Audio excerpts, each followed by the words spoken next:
Hello, everyone, and welcome to another episode of From the District with State Senator Suzanne Weber. Senator, how are you? I'll tell you what. This morning when we woke up, we were blanketed. It was white. Everything was. I couldn't believe what I was seeing because I thought that I had heard it rain all night long. No, it scattered that white stuff all over too. And it was cold, and the wind is cold. And now, miracle of miracles, the sun is shining. However, there is a whole ring of those gray clouds around the horizon here. And so who knows what's going to happen in the next 10 minutes? You know, I spend a good portion of my time in the Midwest. And in my time there and my time in Oregon, Nebraska, where I spend part of my year, is actually getting less snow and is being warmer. And well, Oregon, I don't even know where I am half the time. I know. My neighbor decided to winter in Chicago, which I thought, you know what? I think that's about the dumbest thing I've ever heard. Why would you winter in Chicago? Well, why would you ever go to Chicago? I'm going to be honest. I mean, well, they got a couple of good museums there. But anyway, beside that, he said to me yesterday, well, you know, Suzanne, we've only had 2.5 inches of snow this winter. It's been just balmy. Yeah. And now he's on his way back here. And I think, where is he? He's somewhere, Sheridan, Wyoming, waiting for a storm to hit. Yeah. I mean, that's where he was in hopes of getting here to this area by the middle of the week, because he's going to have to go through so much snow, and the Wilson River here is all clogged up with snow. There was so much snow and slush on the Sourgrass yesterday coming home. I couldn't believe it. Highway 101 was white. I am waiting to build a retaining wall. You cannot build a retaining wall in snow and rain. No. I need to build this damn retaining wall, and it's almost April and it's snowing, and this is just blowing my mind, and I'm done with it. I'm just done with it. Otherwise, how things in Salem? How things in Salem? Let's move on to less controversial things like politics. Well, things are ramping up as far as being on the floor. We were on the floor until 9 o'clock on Tuesday night with 2 important bills. Our committees are jam-packed with bills and, public hearings. And we have a lot of people weighing in and testifying, which is really good. But it's also delaying the agenda. So everything is being pushed. The things that are having the public hearings, the decisions on them are being pushed, 2 days out, 3 days out. And so the agendas are getting longer and longer and longer. When Tony printed off the agenda for me on Thursday for education, it was 3 pages long. And we only heard, I think, 2 public hearings, and we only moved 1 bill. Everything else was moved over. Right. Well, and you're running out of time. I know that we had Bloody Friday last week, where all of the bills that did not have a work session scheduled had to die.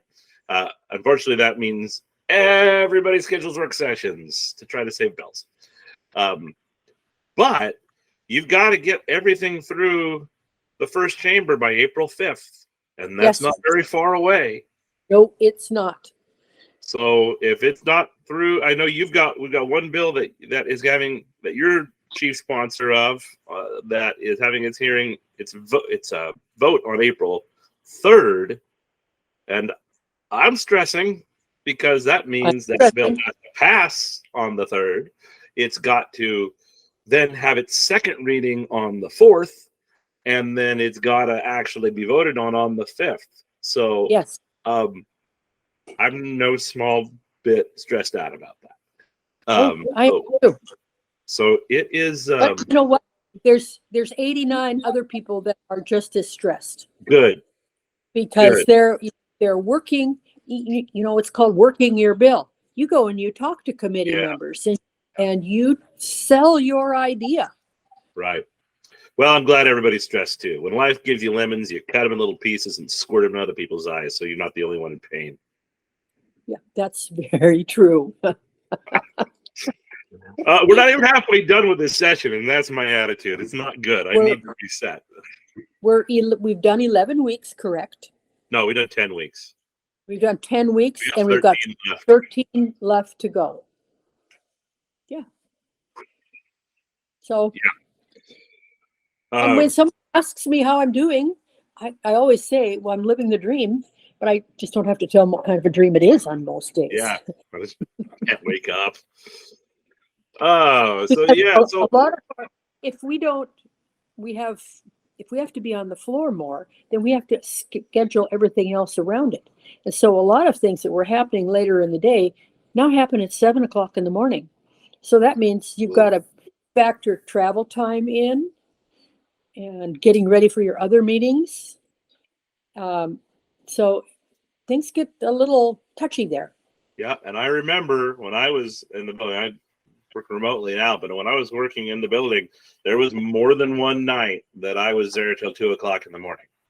It's, you know, friends, you can say whatever you want about legislators and whatever you want about staff.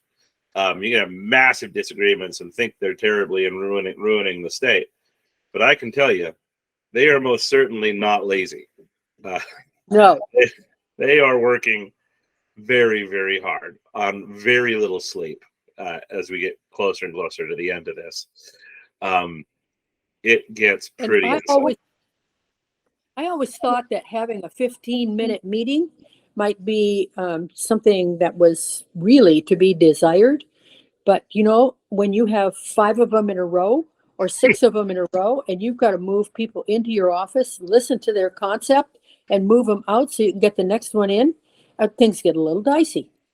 Yeah. Fortunately, you got Tony, who's a great bouncer. He is. He is great. You got 15 minutes, and then you need to move. If you can't pitch your case in 15 minutes, you got to move it. It's not because Senator Weber wouldn't love to have a longer conversation with you. She would. It's just we don't have the time. We have to end this session by a certain day. It is constitutionally required.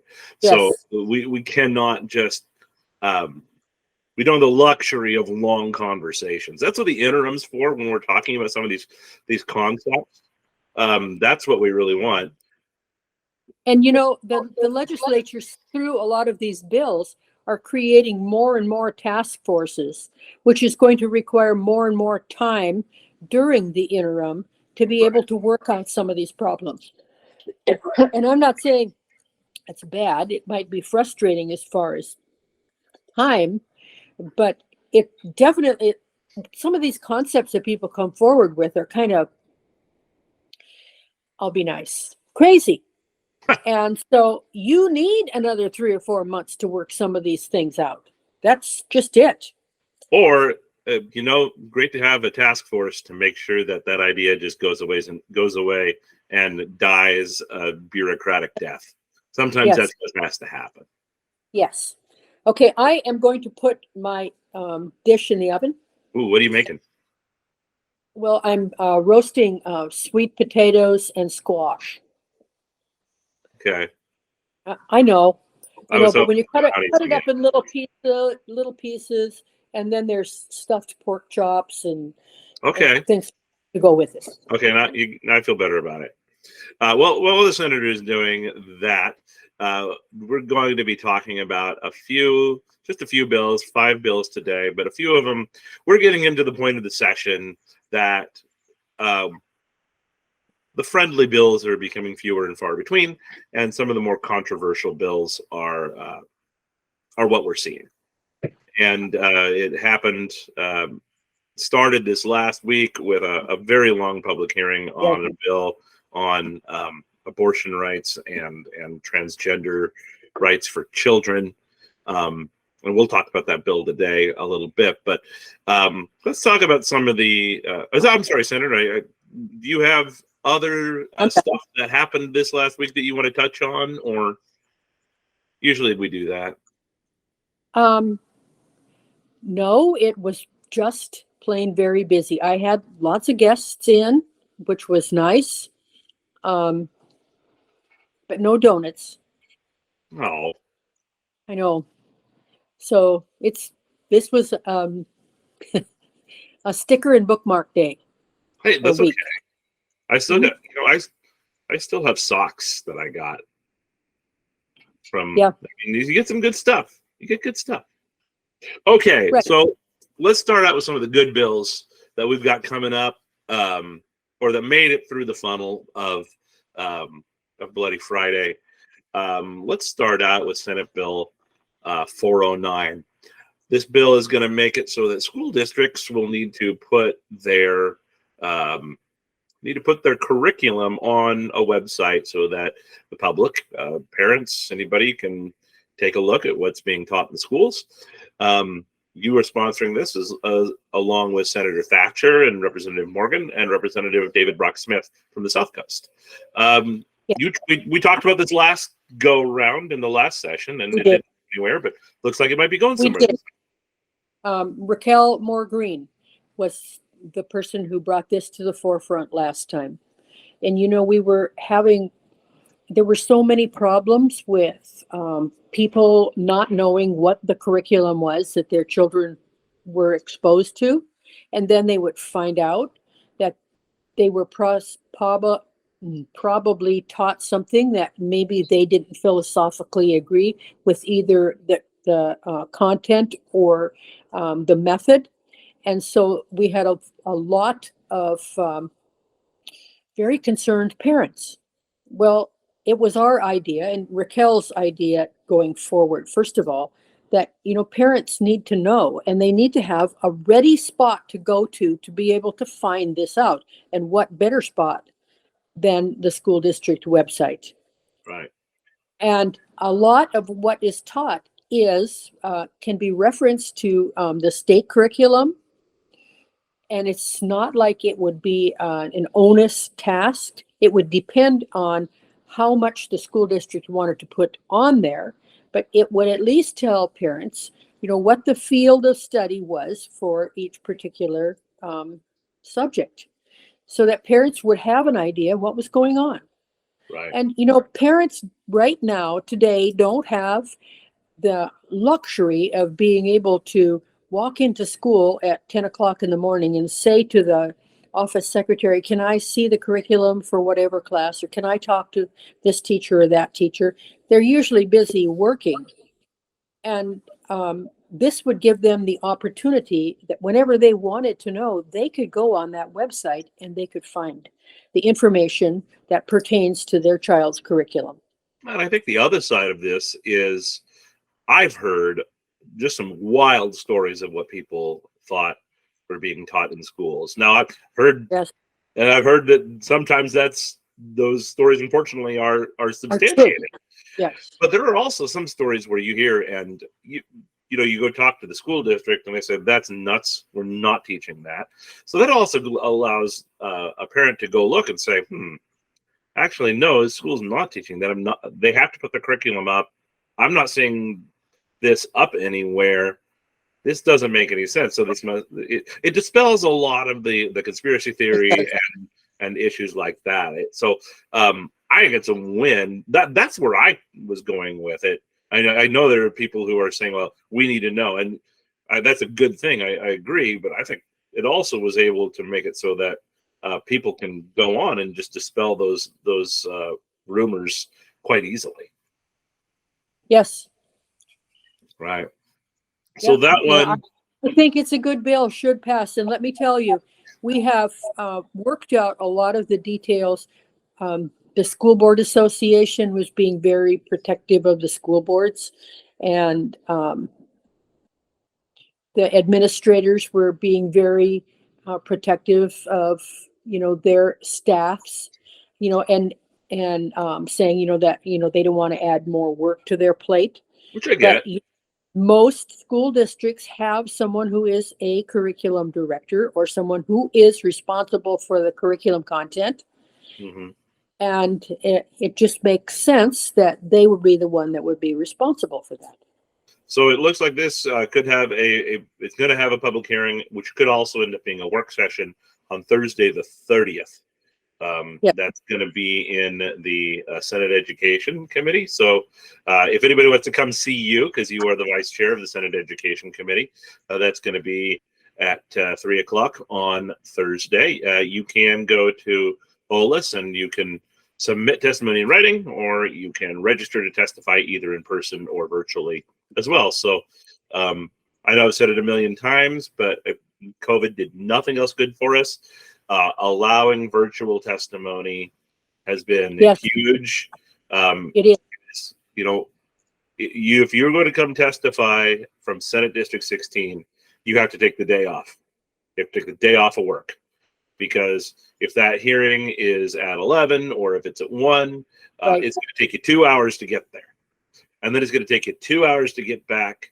And the hearing's probably going to be 2 hours long, and you're going to talk for 90 seconds. Yes. Yeah, it's down to 90 seconds in a lot of hearings, especially the ones that have, more than 100 people that show up to be able to talk. Right. Especially right now when you guys have, 15, 20 bills on your agenda. Yes. Right. I know, like I said, when we looked at that agenda on Thursday, it was, oh my gosh, we're going to be there till midnight.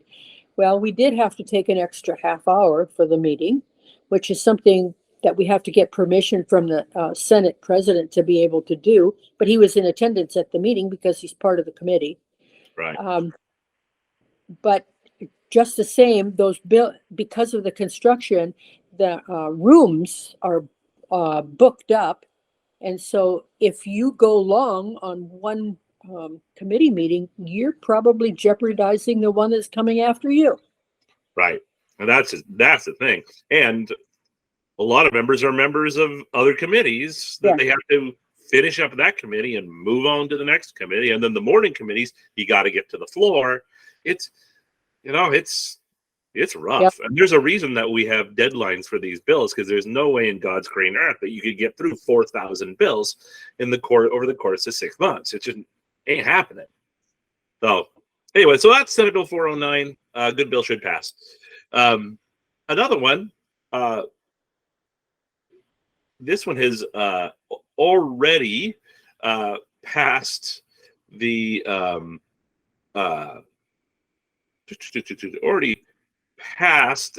committee on the judiciary, and it looks like it has gone back to judiciary. Must have some other stuff coming up to it. It must have another amendment, is all I can figure. That's But what I'm maybe guessing. there was something that needed a little bit more tweaking. So this is Senate Bill 295, and this creates the crime of patronizing a trafficked child. Trafficked. Yeah, this is a very sad and serious situation, but the reality of our very sick world is that there are a lot of children, minors, who are trafficked as prostitutes. Yeah. And this would create a crime. Now, I know what everybody's saying. Oh my gosh, isn't it already a crime to do this? Yes, it is. Yes, it is. But what this would do would layer a new crime on top of, and the crime would be included on the level of racketeering. So now you got the possibility of a RICO lawsuit. And if you know what a RICO lawsuit is, if there's a giant issue, if there becomes a child prostitution ring, the federal government can get involved too. So, and this is only the tip of what is the iceberg if we are looking at just this. Right. Because it involves a lot more, but it's something that also needs to be considered heavily, patronizing one of those children. Right. It is But I really encourage folks to reach out to the Senate Judiciary Committee that's chaired by, I believe, Senator Przansky. This is a bill that really should pass. Yes. And when it had its first work session in January, it was very easy, very early on. It passed unanimously. Yes, it did. So let's it makes oh, it to the. This is what happened. This is what happened, Suzanne. It was originally referred to education. Yes. Education. You guys move. Now it's coming back to me. There's Yes, a lot of and we bills, moved it. folks. There's a lot of bills. Education committee deemed that it would be more appropriate for that bill to be heard by judiciary. So they had a work session and passed it on to the Judiciary Committee. So it is now sitting in the Judiciary Committee. The positive thing about that is that it has technically already had a work session scheduled, so it was able to survive Bloody Friday and go ahead and move forward. So as long as it can get heard and voted on by the 5th, this thing can go into law. So, or it can go on, continue on over to the House. So, okay. Alert. yes. Martin coming in the back door. Okay. Okay. Got it. Martin says hi. Hi, Martin. We all love you. Okay. You too. Those are our two good bills. We're going to talk about some bills that are less good. We have many more that are less attractive. Yes, but let's not bring down things too hard here. So let's just do three. Let's just do three, okay? Okay. And then we'll talk about some others kind of in general. But three bills that are likely coming up or are coming up. So let's start with House Bill 611. This is one that's close to my heart. This realtor, of course it is, because this is a rent control bill. It is. So folks might remember in a number of years ago, a bill passed that did two things. One, it limited rent increases to 7% plus the rate of inflation. So if inflation's 2 or 3%, you got 7% plus 2 or 3%. So 9 or 10% is the absolute amount, top level that you could you could raise rent. But it says you could, yeah. Right. So that was one part of it. The other part of it had to do with no cause eviction. So it used to be that somebody comes in, you could kick you out no matter what, right? The original bill stopped that. So you could not evict someone for any reason. You could only evict someone for either cause. So they break their lease, they don't pay their rent, they damage the place, things like that. Or for other specific landlord-based reasons. One, if you're moving in, you or your immediate family are moving into it. So you, your mother, your parents, your kids, something like that are moving in. So that's one. Two is if you are going to be remodeling the house or doing work on the house in a way that renders it uninhabitable. Yeah. You're redoing the plumbing. Right. The third is if you're selling the house but only if you're selling the house to someone who's going to live in it themselves. You can't be to sell to somebody who's going to be a rental. Yeah, no. Can't make it a short-term rental or make it a second home. Right? Can't do that. And then the last one is if you are going to change the use. So say you live in a mixed-use zone and you're currently living in your home. You're currently renting the home out, but you have decided I'm going to open a widget store and I'm going to sell widgets in this place. I'm no longer going to use it as a house. That would be it. So 2 parts. Two parts, yes. Of 7% plus rate of inflation, and you can't have no cause evictions.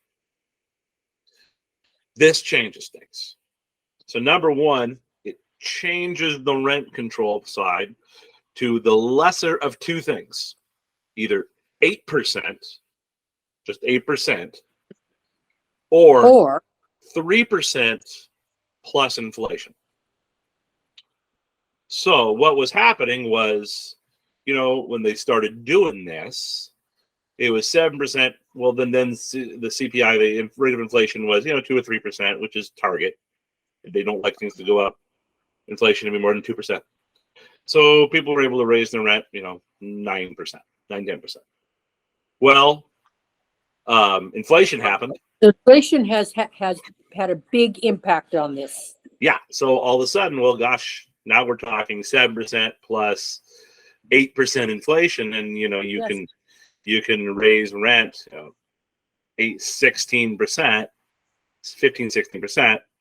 People are freaking out. And they are. And so there's that. And then on the other side, in addition to, if you're going to use one of those 4 landlord-based purposes, you also had to pay the tenant 1 month's rent for relocation costs. So this bill, in addition to ratcheting down the rent payment, the rent raises, also makes it so that if you do use one of those 4 conditions, you have to pay them 3 months rent. So yeah, that is kind of harsh on our landlords.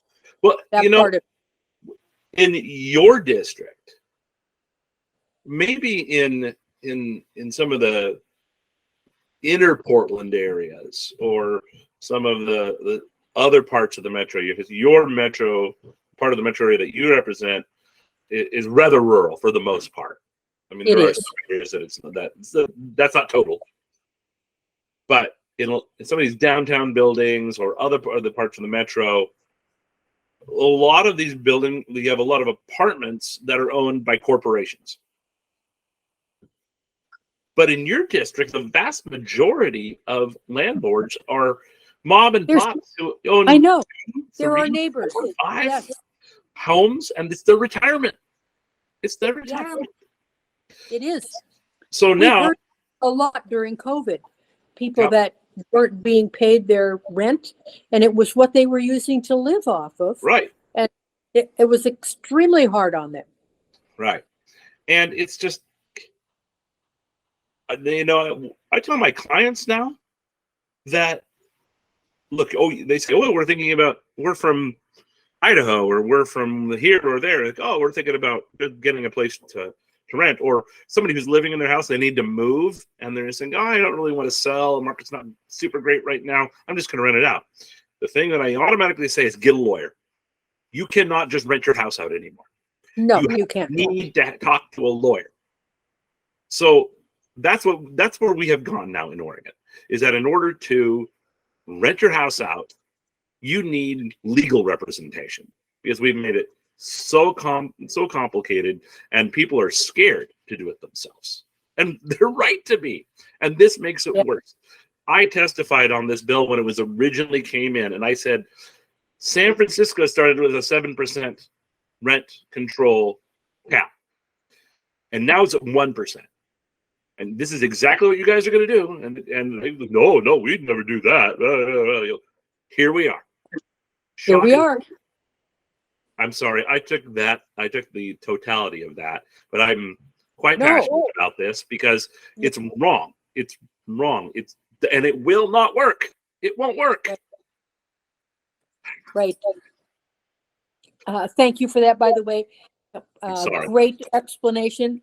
Well, real estate is your area of expertise, and who can explain it better than a realtor? Or someone who's in property management. I listen. If my daughter Pam had been here, she would have probably said the same things that you're saying. She's probably losing her mind over this too. Yes. So anyway, that's Senate Bill 611. That is that's up this week too, I'm afraid. So we got a public hearing on Monday the 27th, and then a work session on Wednesday the 29th, and that is on the Senate Committee on Housing and Development, if folks want to check that out. And let's remind people again, they can go to OLIS and find out this information. Yes, olis.oregonlegislature.gov. Yes. Met a lady in the grocery store yesterday who was telling me how valuable she thinks OLIS is and what she has learned. And she could tell me all kinds of things that I was doing. And That's it frightening. was because he was on OLIS and she was watching. Well, that's actually great. I was happy. It is really wonderful to me to see a website actually work that the state of Oregon builds. The track record is not great for the state of Oregon building websites. So OLIS. Well, the interesting thing too, in listening to in the education ways and means, every one of those agencies or departments that has talked to us has also talked to us about all of their IT challenges. Oh yeah, it's awful. It's awful. Yes, I do some work in other states, and I can tell you that when I'm looking at other state legislatures, I think, man, I wish they had OLIS. I wish they had something like OLIS, because they just don't have. It's just not as good. It's nothing near as good. Oregon has many things that drive me up the wall and tick me off and raise my blood pressure. Your blood pressure, yeah. But OLIS is top notch, and good. the folks behind it really should be proud of it. Okay, so How about 869? That's another one that's related to where people live and how people live. So, you want to give a recap on it, or you want me to, or I don't care, whichever you like. Well, I will give it from my perspective. It requires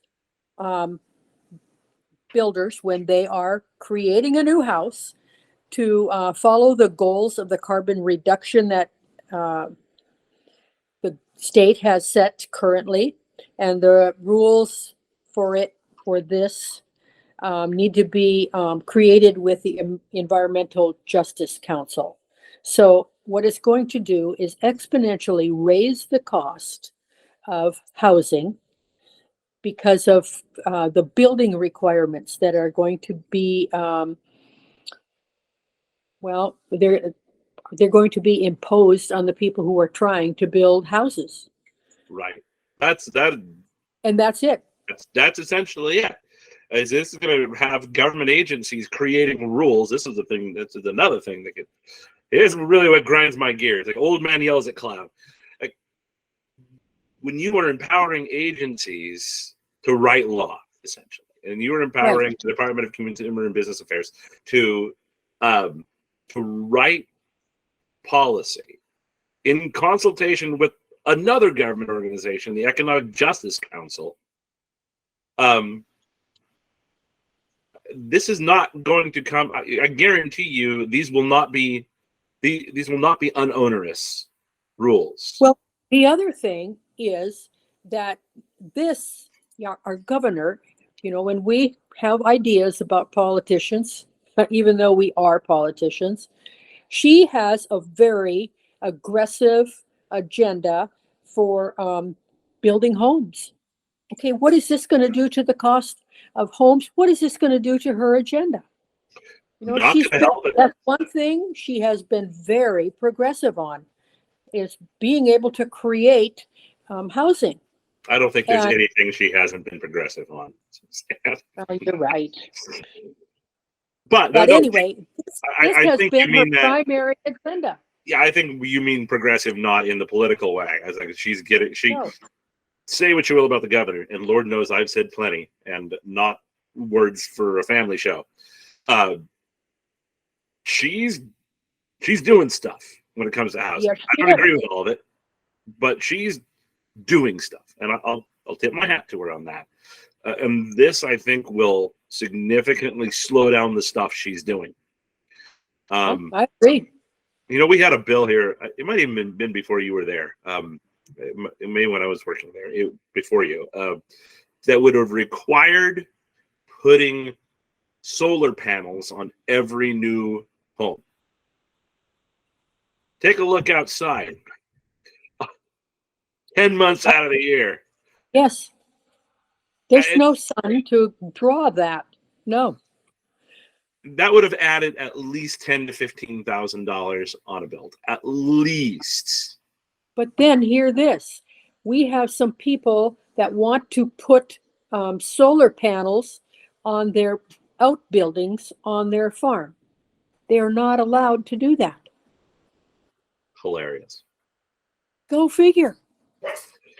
Anyway, 869. Let's see here. That's let me see what's going on with this one. I think this is yeah, so it's already had its public hearing. So it is scheduled for 2 work sessions. This thing when we have deadlines like this, and things start getting shifted around and moved around, sometimes people make mistakes. I'm guessing this is a mistake.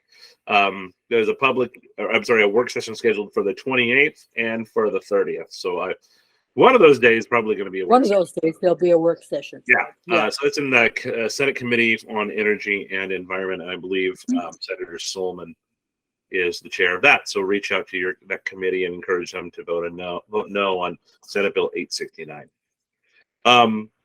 Let's touch a little bit on House Bill 2002. This bill had a very long and emotional hearing in the House this last week, and what this bill would do, essentially, among other things, is that make it so that parents would not need to be informed. Not even talking about consent, but not even need to be informed if their child were to go in for an abortion or begin the process of transitioning from male to female, female to male. This took about 5 hours. Yes, it did. I listened to quite a bit of it when I wasn't in committee and in between meetings, and there was some very poignant testimony. Yeah. And I don't know. I don't want to let my feelings. I think on these things, you actually should take the abortion issue and the transgender rights issue, take that off the table. Take that off the table. We already know what we have for laws in this state. There's zero chance that abortion rights and transgender rights are threatened in Oregon. Exactly. If anybody tells you that they're threatened, chances are they're trying to scare you into voting a certain way or give money to somebody. Yes. They're just, those issues are not under threat. They just aren't. And if you think they are, it's just not the reality. Working in that building for a long time, working in Oregon politics for a long time, I tell you genuinely, they are not under threat. They just aren't. They're not. So this is something different to you, yeah? Yes, this is about parents. This is about parents knowing what their children are doing. And, a lot of parents, they know, but they already expect that they're going to be informed of what their children is doing because, their kids are in school. Their kids are here after school. Parents are working. You cannot deny parents the right to know when their child is seeking some sort of medical intervention, if they're pregnant or, a 9-year-old baby going in and being pregnant. There's a lot of other issues here besides the fact that she's 9 years old. Yeah. Who has created this? What other aspects are there of this? Does she have medical issues? That's the one that gets me. I can't. I've got to sign 18 pages at the beginning of the year to make sure that the school nurse can give my kid a Tylenol. Chances are, if a girl who's 14 is going in for an abortion and it's earlier in her pregnancy, she's probably going to be a chemical abortion. So she's probably taking pills. Yes. And so a 14-year-old scared, scared that mom and dad are going to be disappointed in her. She has Yes. medical issues, but she doesn't want mom and dad to know because she doesn't want to be disappointed. There's certainly other reasons. There's abusive households as well. Maybe she's afraid she's going to get abused or hit or something like that. I totally understand. But newsflash, 14-year-olds lie. Kids lie because they're scared. They don't They're want to scared. get in trouble. So if she goes in and has an abortion or has takes the pills, Well, it's a chemical. It's a chemical that will go into her body. And she hasn't, her parents don't know, so her parents can't say, hey, wait a minute, she's got several medical conditions that we need to make sure that her doctor knows about all of these so we can talk about how these things are going to work. And those pills can cause really, really, really bad stuff to happen. So I just think that this is complete overreach. And again, it's just not necessary, folks. Take away abortion, take away transgender stuff. Those things aren't under threat in Oregon. No, they're not. This is just about parents being able to be parents. Yes. So, and unfortunately, it took, while we had 5 hours of this testimony on, there were over a dozen bills that were about mental health treatment that would have really helped people inside of District 16 that there wasn't time to hear. Yes. So yeah, good bills that may not even reach the floor. Well, now they won't because we passed the deadline, and because the committee, the House committee, House Committee on Behavioral Health and Healthcare, decided that they were going to spend 5 hours listening to this. They could have, 5 hours. Gosh, they could have gotten through, 10, 15 public hearings, and probably another 10 work sessions. And they chose not, so they could hear this bill that really isn't going to affect anything. Right. But it just blows my mind. Yep. And let's talk about the other one. Well, yeah, there's a couple of number of gun bills, that are coming up. Yes. But we get a lot of people. Where are you at on all of these? I mean, we could talk. There's a bunch of them. Well, here's the thing. We haven't finished litigating 114. Right. That is not finished. Why don't we wait until 114 gets through the courts and then make decisions about how we want to go forward on gun bills? You got one bill. Maybe we'll have more. Pardon? You have one bill that would essentially implement 114. So you pass that bill, court strikes down 114, then that bill is going to get enjoined, and you're going to end up in another court case. I know. It's just one court case after another over something it doesn't make any sense to do this. Yeah. So anyway, I say stay away from any kind of a decision on anything that's going to influence guns. And I have guns. I protect my right to own guns. I did not vote for 114. Right. And I don't think this is even about guns, though. Again, I don't think 2002 is about abortion or trans rights. They just aren't.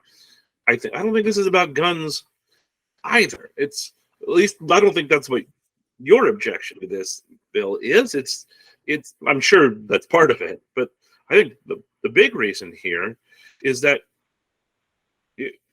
let's figure out where the lay of the land is here, and let's let 114 either be struck down, and then you're not going to be able to go this route because the court's not going to let it stand. Or if they let it go, you can say, okay, well, the court is going to let this sort of bill go. So let's debate this bill if somebody wants to bring it forward. Yes. We're just getting ahead of our skis. And you take a look at these three issues. It seems that people want to bring these bills to have this big culture war fight in order to score political points with their base and raise money and say, look at me, look, I love abortion the most.